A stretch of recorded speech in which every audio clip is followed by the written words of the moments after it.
Hindi maganda, akala ko hindi ako makakarating sa umagang ito. Dahil kahapon, hanggang kanina umaga, nagka-alburuto po ang tiyan ko. So sabi ko baka, nung paalis na kaming mag-asawa kanina, nagtakbo ako pabalik sa bahay. Sapagkat parang hindi ako aabot. At sinabayan ng hilo, sabi ko, Panginoon Diyos, tatayo ako sa iyong harapan. Pawiin yung aking mga nararamdaman. Kaya panay yung bata ko sa tainga kung ganyan. Talagang inaalis ko yung hilo ko. Baka sabi ko, tatayo ako sa iyong harapan, samahan po ninyo ako. At sa kabutihan loob ng Diyos, kanina pati sa pagsakay namin, nasabay pa kami doon sa last trip ng isang hindi namin naman kilala. Napaka-traffic pa. Nasundan na kasabay namin ni Mrs. kanina. Pero sa kabutihan loob ng Diyos, nakarating naman tayo. So, salamat. At ang pag-uusapan natin sa umagang ito ay binigyan ko ng pamagat na Armed for Holiness. The Great Reversal. No? At ginamit natin ang ating teksto which Peter, 1 Peter chapter 4 verse 1 to 5. At nais kong makita natin sa ating pamamahayag ang isang malaking pagtanaw, the idea na yung pag-aarmas natin sa ating mga sarili with Christ mindset. Ang layo nito is for us to endure suffering. Binasa natin kanina yung ating parallel passage, Philippians chapter 2 verse 5, which calls for believers to adopt the mindset of Christ, which is humility. Pero dito is to have the mindset of Christ to endure suffering. Para makapamuhay tayo ng isang buhay na nakasit apart, mahiwalay sa mundong ito, this corrupt na mundo, no? Kaya kung papansinin natin itong aklat po ng unang Pedro, which is chapter 4 verse 1 to 5, maliwanag naman ang ina-addressan nito ay mga Christians. Ito yung sa panahong ito na mga mananampalataya na nagkalat, nagkahiwa-hiwalay sa Asia Minor, and they were facing an increasing persecution. Sila ay inuusig during that time. Kaya ini-encourage sila ni Pedro na i-adapt nga itong Christ in suffering mindset. Tataglayin itong kaisipan ni Christ to persevere. Magpatuloy sa kabila nitong mga karanasan nila. No? At during this time, itong mga mananampalataya were experiencing being alienated. Para mga dayo sila, they were being verbally abused sa kanila surrounding ng mga Gentiles because of the culture. Kasi iniwan nila, they had that reversal in the way of living. Hindi na sila nakikisama doon sa isang immoral na pamumuhay. Kaya they were being verbally abused. Siguro naranasan naman natin yun. Nung tayo maging Kristiyano, dati yung mga nakakasama natin naranasan ko yun. Sabi sa akin mga kasama ko nung araw, ano na nangyari sa'yo? Bakit nagkaganyan ka na? Kasi hindi ka na sumasama. There is that reversal of the way we live. So ito'y naranasan ng mga recipient po ni Peter. Kaya nanawagan siya na armasan, to arm themselves with the attitude as Christ. Ano yung attitude? The willingness to suffer in the flesh para ma-achieve, maabot yung victory over sin. At sila ay makapamuhay sa kanila sa isang buhay na hindi sumusunod sa mga human passion. Yung human passion dati, ganyan tayo. Mas gusto nating nasusunod yung mga gusto nating gawin sa buhay. So, ito yung panawagan ni Pedro. Kaya, at isa pang bagay mapapansin natin dito, how Peter views these sufferings na nararanasan nitong mga mananampalatayang ito. This is the last day suffering na naranasan nila. At itong karanasan ito yung nagtulak sa mga mananampalataya, nagtulak sa kanyang mga ina-addressan na tumalikod doon sa dating pamumuhay at upang hindi na nila masunod yung isang buhay na makasanlibutan at sinikap lang mamuhay sa isang buhay na may kabanalan. So ito yung makikita natin. So ating titingnan, armed for holiness, the great reversal or a great change in direction. 1 Peter chapter 4 verse 1 to 5, basahin ko po muli. 1 Peter chapter 4 and verse 1 to 5. Since therefore Christ suffered in the flesh, arm yourselves with the same way of thinking. For whoever has suffered in the flesh has ceased from sin, so as to live for the rest of the time in the flesh, no longer for human passions, but for the will of God. For the time that is past suffices for doing what the Gentiles want to do, living in sensuality, passions, drunkenness, orgies, drinking parties, and lawless idolatry. With respect to this, they are surprised when you do not join them in the same flood of debauchery, and they malign you, but they will give account to him who is ready to judge the living and the dead.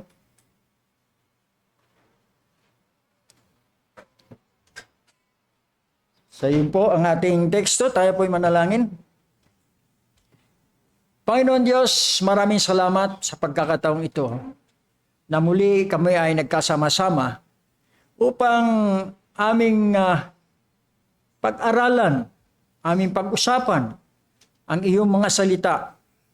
Ang dalangin namin ay inyong pagkilos sa aming kalagitnaan, ang pagbubukas ninyo ng aming mga pangunawa, pamakita namin ang mga naisin nyo para sa amin na magiging gabay sa aming paglakad sa buhay bilang mga tinawag ninyo sa kaligtasan. Buksan ninyo ang aming kaunawaan at patuloy nyo kaming sakupin. Huwag mo ipahintulot ang anumang sagabal upang hindi namin marinig, hindi namin maunawaan ang iyong mga salita. Patuloy kong pinagkatiwala sa inyo, Panginoon Diyos, ang iyong lingkod. Samahan ninyo. Naway mag-guide mo ako effectively upang maibahagi ang mga salitang ito. Salamat po at purihin po kayo. Itong aming dalangin sa tanging pangalan ng Panginoong Kristo. Amen. Arm yourself. Arm for holiness.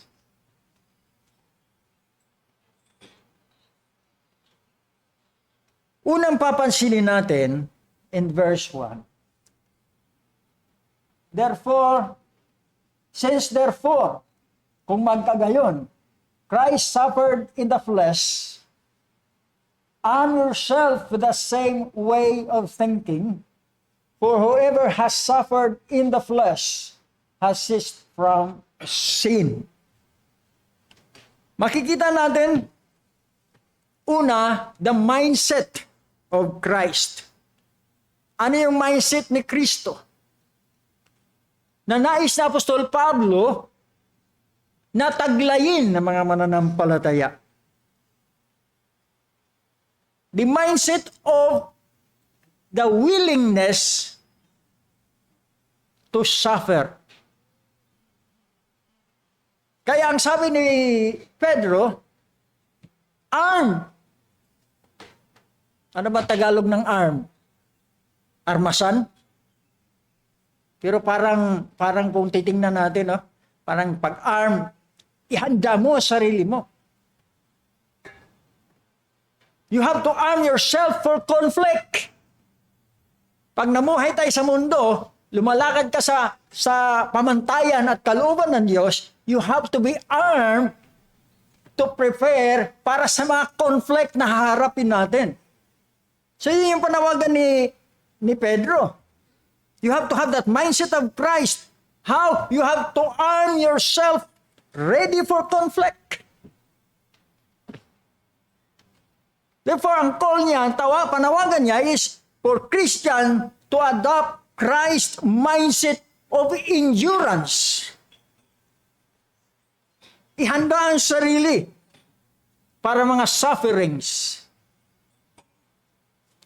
Para saan? For the sake of God's will. Naisip ko tuloy yung kapatid natin.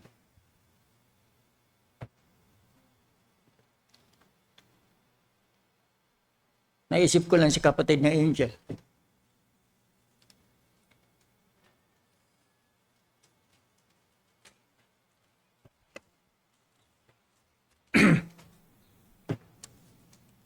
Mahirap ng gano'n, diba?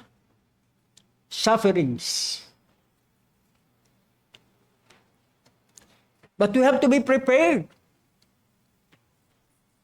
For the sake of God's will. Anong kalooban ng Diyos? Lagi tayong magiging handa. Siya nga yung pagdidiin ni Peter, arm yourself. You have to have the mindset of Christ. The mindset that is prepared to endure sufferings. Christians, kailangan tayo maging handa para sa pakikipagpunyagi, pakikipaglaban, sa maring harapin. Whatever comes na ipahihintulot ng Diyos sa atin. Kailangan handa tayo lagi sa mga ganong karanasan. We have to have that attitude. Like of Christ when it comes to suffering. The readiness to suffer for righteousness. The readiness to have that decisive break against sin. So ang punto ko po dito mga kapatid, suffering for Christ breaks the power of sin. Magtiis tayo para kay Kristo. Ito yung magbibigay sa atin ng lakas. Ito yung magbibigay sa atin ng sigla upang labanan ang kasalanan. Upang magtagumpay tayo bilang mga mananampalataya sa isang buhay na nais nating ipamuhay para sa ating Panginoon Jesucristo. Na sa ating paglakad sa buhay, we will be facing on a holiness, a holy life, rather than dun sa self-indulgences na nasanay tayo noon. Isang buhay na lagi natin binibigyan kasiyahan ng ating mga sarili. Na ang priorities natin ay yung gusto natin. All na makapagpapasaya sa atin. Magbibigay sigla sa atin. But having that mindset of Christ, it will lead us to focus on holiness. Kaysa matingin tayo, madal tayo doon sa pagbibigay kasiyahan lamang sa ating mga sarili. So therefore, we have to learn to endure persecution. Matuto tayo. Kapag naharap tayo sa mga pagsubok sa buhay,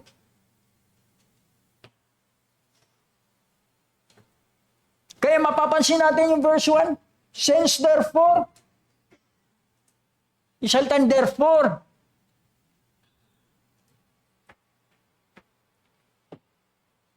Christ suffered in the flesh. We have to learn to endure suffering. Itong pananalitang ito, dapat siyang magbibigay sa atin ng sigla, lakas, encouragement. Mamanatili tayong tapat. Pag naharap sa mga pagsubok sa buhay, magiging tapat tayo. Hindi natin tatakasan. May mga tendencies tayo, kapag dumaranas tayo ng mga sufferings, mga trials, problema sa buhay, tumatakbo tayo. Hindi natin malaman kung saan tayo susuling.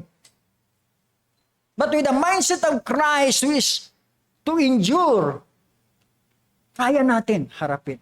Sabi ni Paul sa kanya mga sinulatan, they're experiencing persecution.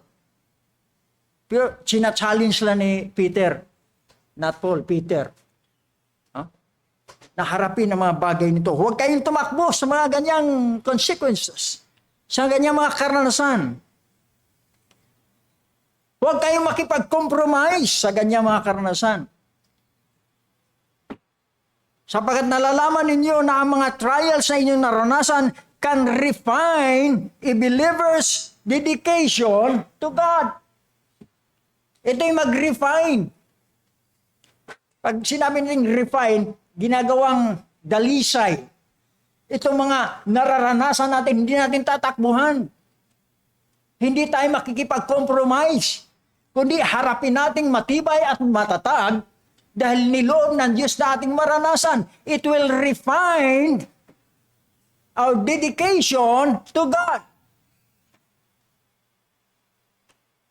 Kaya bilang mga mananampalataya, tinawag ng Diyos sa kaligtasan. Dumarating yung mga ganitong mga pagkakataon. Kailangan nating matibay, magiging matatag. Si Kristo endure, Christ endure all those sufferings na kanyang naranasan para sa atin. Para makasumpong tayo ng kaligtasan. Tiniis niyang lahat. Kaya bilang mga mananampalataya, huwag nating pakinggan yung mga sinasabing, once you become a Christians, wala ka nang dapat suffering. You have to have a life free from sufferings and trials. Hindi yan totoo. Sapagkat hindi yan ang tinuturo ng salita ng Diyos. Ang salita ng Diyos ay nagcha-challenge sa atin to be armed for battle against all these things na maaring sumira sa ating paglakad sa pananampalataya. Para lalong tumibay yung ating dedikasyon sa ating Panginoong Diyos.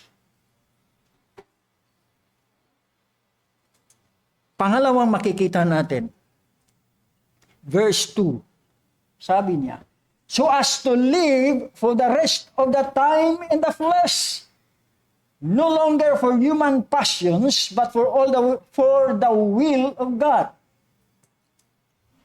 Pangalawang makikita natin is the purpose of life. The purpose of life that is being redefined. Binago, pananaw. So nagbigay ng instruction si Peter sa mga mananampalataya. Yung kanyang mga sinulatan, at hindi lamang sa kanyang mga sinulatan, sa mga mananampalataya, maging sa panahon natin ngayon.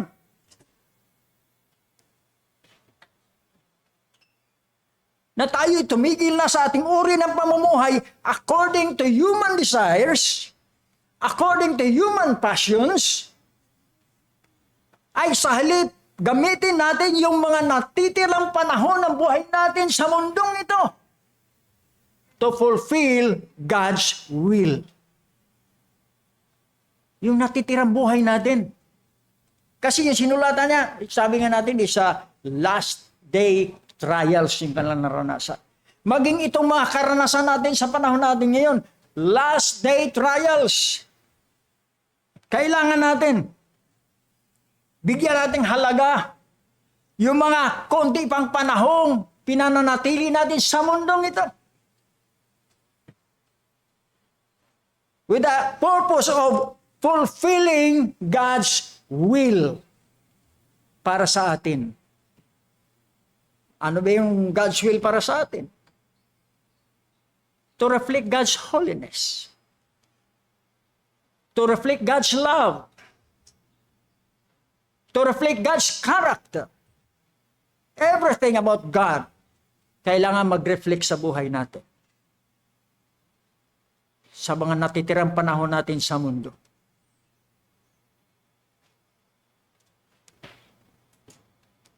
Sa madaling salita, tayo mga mananampalataya, hindi na tayo namumuhay sa sarili nating mga nasa. So pag naunawaan natin yung turning point natin, ito yung reversal ng ating mga lakad. Hindi na tayo namumuhay sa sarili nating mga nasa, but by the will of God. Yung kalooban ng Diyos, bakit tayo tinawag ng Panginoon? Bakit tayo iniligtas ng Diyos? Bakit binigay ng Diyos ang Panginoon Kristo para mamatay? Bakit tayo binigyan ng Diyos ng pagkakataon na makalaya mula sa kasamaan ng mundo? Tinawag tayo, hiniwalay tayo. We are being set apart as Christians para magawa ang kalooban ng Diyos. So kailangan we have to have reversal. The great reversal. Hindi na tayo sa sarili nating mga nasa nabubuhay. So we have to examine ourselves. Not only on Sundays, from Monday to the following days, there must be no compromise. You have to face everything according to God's will, whatever na harapin natin.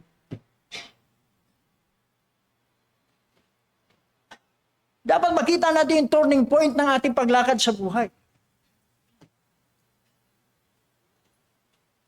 We have to have that shift from selfish and worldly pursuit doon sa buhay that is aligned with spiritual purposes. Mabago na tayo. I-align natin yung ating mga lakad sa mga spiritual na mga layunin ng Diyos para sa atin. Life is short. Buhay na maigsi na hindi dapat masayang. Hindi dapat masayang saan? Doon sa mga tinatawag nating mga sinful pursuit in life. Yung mga hinahabol ng mundo. Kailangan ang ating layunin. Ang goal natin ay mamuhay tayo para matupad natin ang kalooban ng Diyos at iwanan natin yung mga hangarin natin. Lustful desire of the flesh. So ito yung sinasabi ni Pedro. Sa lahat. Not only doon sa mga first recipient ng kanyang sulat. Sa lahat ito hanggang sa mga henerasyong darating. Ito yung kanyang paghamon sa atin. You have to have that goal to live for God's will. Not the lust of the flesh. Sa madaling salita, this should be the shape of purpose sa buhay natin. Kala ko nung araw, nung wala pa ako sa Panginoon, alam yung buhay ko. Napakalakas kong uminom. Iinom ako from Saturday to Sunday morning.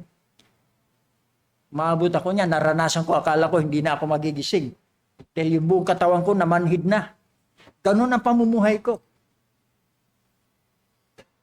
Naalala ko, hindi ko makalimutan Bagong sahod ako, pag uwi ko, bumili lang ako ng 1 kilong bigas at 1 kilong galunggong. Pagkatapos yung natirang pera, nasa inuman na kami. And that's my life before. And there is a shift of purpose na makilala ko ang Panginoon Kristo. Gumamit siya ng tao, tinawagan ako, binahaginan ako ng nais ng Diyos para sa buhay ko. There was that great reversal of life. Na alam kong naranasan nating lahat. Na ang ating buhay ngayon dapat lumalakad na hindi natin sasayangin. Kailangan na itong ipamuhay para sa kalooban ng Diyos. Hindi para sa sarili nating mga naisin. Na nais natin. Gusto lang natin. Ang dapat pala, gusto na ng Diyos sa dapat nating ipamuhay. Then again, we have to have that shift in purpose. Kailangan magkaroon na ng bagong distinction between the past life that is being led by lust at yung present nating buhay that is led by the will of God. Magkaiba yon. Nung araw, wala tayong Diyos, ang nangunguna sa atin, yung lust natin. Lahat ng gusto natin gawin. Pero ngayon, nasa Panginoon na tayo, dapat napangunahan na tayo nung kalooban ng Diyos para sa atin. We have to remember at huwag nating kalimutan, binigay ng Diyos ang kanyang anak para sa atin. Para magkaroon tayo ng buhay na may katiyakan with that great purpose. Ang purpose is for heaven. Ang purpose is to be with God. Ang purpose is to be holy. Para pag humarap tayo sa Diyos, karapat dapat tayo. At mapalad tayo lahat na narito. Sapagkat nakita natin ang katotohanan ito. At nakita natin, ito pala yung gusto ng Diyos sa atin. Na magkaroon tayo ng purpose sa ating buhay. Hindi masasayang. Life is short. Kaya dapat nating pahalagahan. The third thing na makita natin, we have to understand the new reality. Verses 3 and 4. For the time that is past suffices for doing what the Gentiles want to do, living in sensuality, passions, drunkenness, orgies, drinking parties, and lawless idolatry. With respect to this, they are surprised, ang mundo. They are surprised when you do not join them in the same flood of debauchery, and they malign you. They malign. We have to break with the past way of living. So, nag-remind si Peter sa kanyang mga recipient na nagamit na nila ang maraming panahon sa kanilang pamumuhay noon. They're living like Gentiles. Sa ano? Sa lahat ng kasamaan. Lipas na kayo dyan, para sinasabi niya. Tapos na yung nakaraan na yan. You have to face the present, but with conflict. Sapagkat tayo bilang mga mananampalataya, hindi na tayo nakikiayon, hindi na tayo nakikisama sa kanilang mga worldly behaviors. Yung ating mga former companies, yung ating mga dating nakakasama, nagtataka na. Ang nangyayari, na-slander na tayo mga Christian. Di malign us. Ayaw ko lang kung sa inyo mayroon ng na-slander nang kayo maging Kristiyano. Pero marami, naniniwalang marami nakakaranas nito. Nung lumakad tayo. Minsan, di ba, may mga ibang paraan ng pag-slander sa Kristiyano. Ang tingin ng mundo sa atin, wala tayong karapatang magalit. Kaya niluluko na alala ko nung sa buhol ako. I-share ko lang, hindi chismis ito. Karanasan ko naman eh. Nung nagpastor ako sa buhol, mayroong mga membro nangangailangan. Lapit sa akin yan. Nanghihiram. Ganun. Eh siyempre, pastor, bago ako doon. Nagpahiram naman ako. Aba, alam mo kung ano sinasabi? Huwag na nating bayaran. Pastor naman yan, hindi yan magagalit. Na-imagine niyo ba yung gano'n? That's the way one of the malign person. Hindi yan magagalit, pastor yan eh. Hindi na ako binayaran. Naranasan niyo ba yung gano'n? Isa yan sa pamamaraan ng mundo sa atin. Parang wala tayong karapatang magalit. At yan, karanasan ko yung ganyan. At napakarami nun, gumawa sa akin nun sa buhol. At naniniwala ko, meron din siguro sa inyo, isa ba ibang mga pamamaraan. Huwag niyong gayahin yung narinig ko sa amin. Inaway siya. Sabi niya, ay, tigilan mo ako. Pasalamat ka, Kristiyano ako. Pero pag hindi ka tumigil, huhubarin ko yung pagka-Kristiyano ko, lalabanan kita. Naguhubad ba kayo ng pagka-Kristiyano niyo? At totoo yan. Kamag-anak ng asawa ko yun. Inuhubad ang pagka-Kristiyano. Why? Sapagkat ang tingin niya, namamalayan ka. Minsan hindi mo na mapipigil yung sarili mo. Pero ang sinasabi dito, you have to have the mindset of Christ, willing to endure sufferings. Kailan pag hindi na namin endure, hinuhubad na eh. Ayoko na nga. Balik na lang ako sa dati. O, ang dami bumalik. Maraming tumalikod. Dahil hindi ma-endure yung ganong mga karanasan. Mainang panong, hindi ako Kristiyano, hindi ako dumaranas ng ganito. Pero past life na yun, iniwala na natin yun. Sabi ni Peter, tinalikuran niya na yun, kaya sinaslander na nga kayo eh. And the only thing we need is to prepare for conflict. Ang paglangoy natin is against the flow.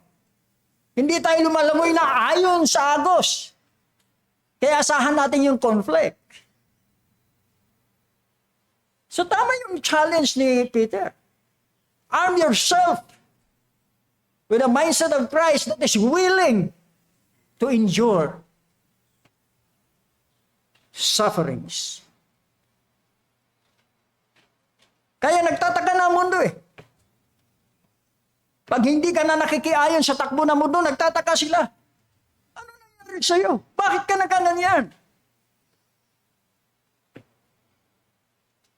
At ang resulta sa yung ating great reversal of life, ang resulta, they speak evil against us.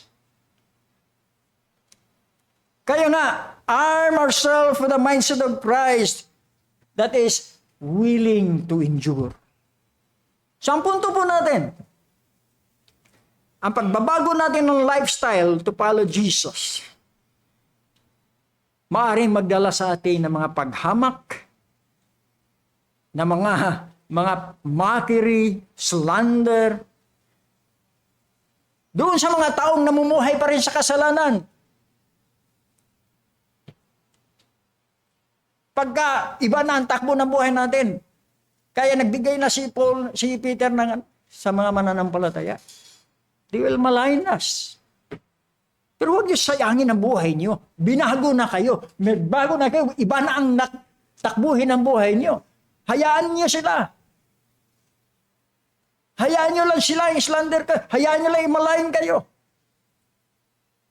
Basta tinalikuran na ninyo yung past life ninyo. Iba na ang takbuhin ng buhay ninyo. Bago na ang inyong tinatahak sa buhay. So you have to have that mindset of Christ. To endure affliction. Kaya makikita niyo pang-apat is the ultimate perspective. Hayaan niyo lang sila. In verse 5,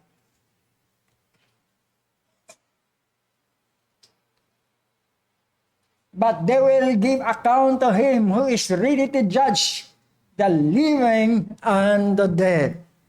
Hayaan niyo lang sila, yung slander kayo. Dahil may araw na harapin nila ang naaangkop para sa kanila. We have to look at that ultimate perspective, the final judgment. Samantalang tayong mga mananampalataya, may suffer now. Meron tayong tiisin ngayon. Pero yung mga persecutor natin, they will explain. Darating ang araw, they have to explain their action to God. Yun lang, yun yung maganda eh. Okay, go on. Tiisin nyo lang yung mga bagay na yan. Darating ang panahon, haharap sila sa Diyos.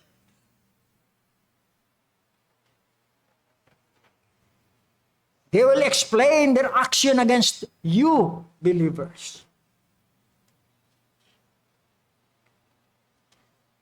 So madali salita, ito isang babala na walang makakaligtas, walang makakaiwas mula sa final reckoning for their sinful conduct in the presence of God. Walang makakaiwas. Haharap at haharap ang bawat isa sa dakilang hukom. So therefore, there is discomfort of suffering we experience. Kaya nga sabi ko, ang paniwalaan nyo, kapag ikaw Kristiyano na wala ka nang tiisin, kapag ikaw Kristiyano na hindi ka dapat naghihirap, which is napakalakas ngayong tumawag, malakas ngayong mang-akit. Kaya marami ngayong mga churches na napakalalaki na, punong-puno na. Because they want their church to be filled with people. But the purpose of the church is to fill people with Christ, not to fill church with people who do not have Christ. Kailangan ng iglesia mapuno ng mga tao na punong-puno kay Kristo. But some churches, they fill their churches with people. Kaya lang naroroon sapagkat mayroong pangako, pag once you become a Christian, hindi ka na maghihirap. Dapat meron ka na kasaganaan sa buhay because ang Father mo is God who owns everything. Pero ang salita na ba yan, you have to enter heaven with much tribulation. Dapat yun ang maintindihan natin. Christians. But meron tayong masabi nating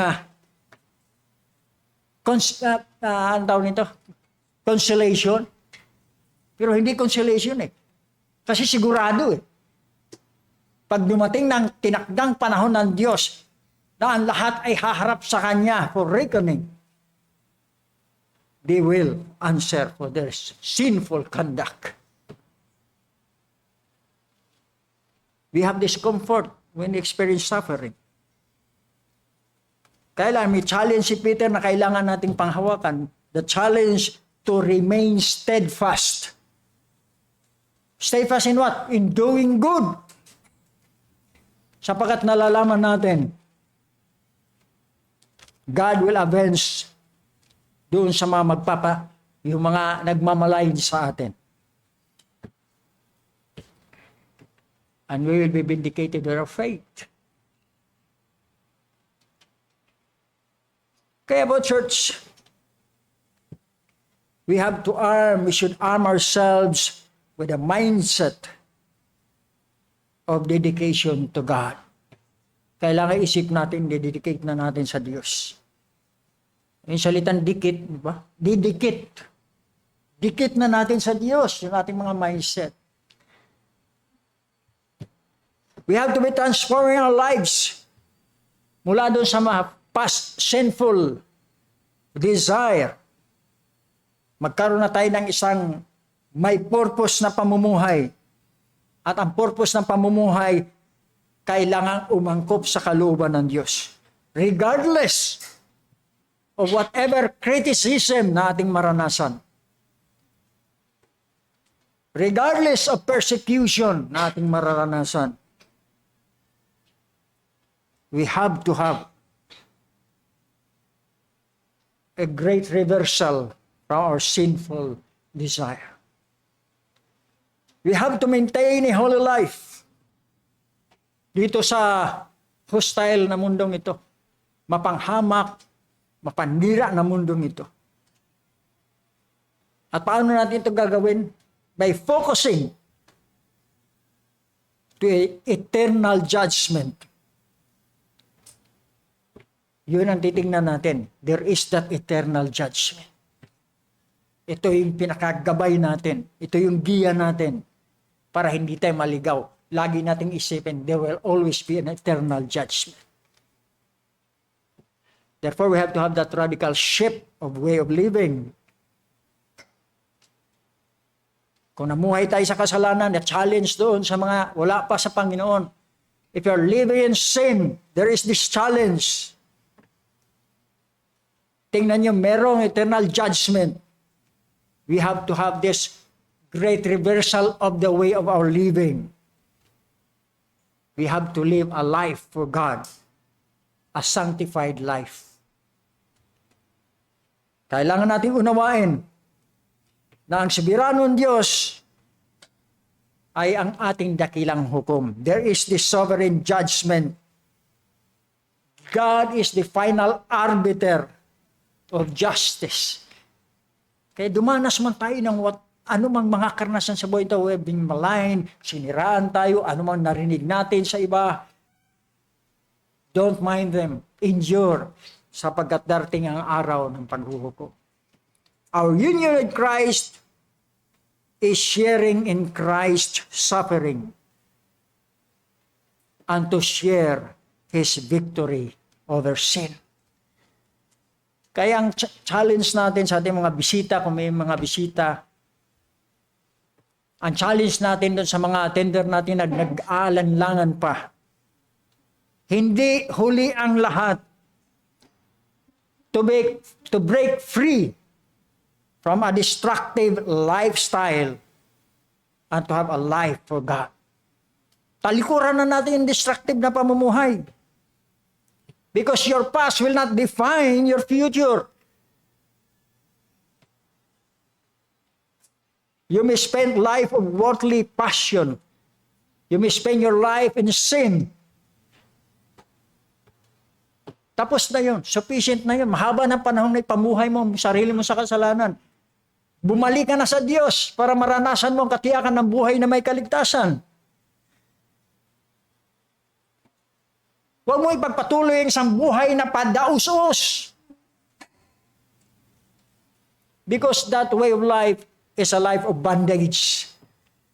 Kailangan natin magbalik tayo sa Diyos. Ilagak natin ang buhay natin sa Diyos. Ipagkatiwala natin ang Diyos. Sa Diyos ang lahat ng bagay sa atin.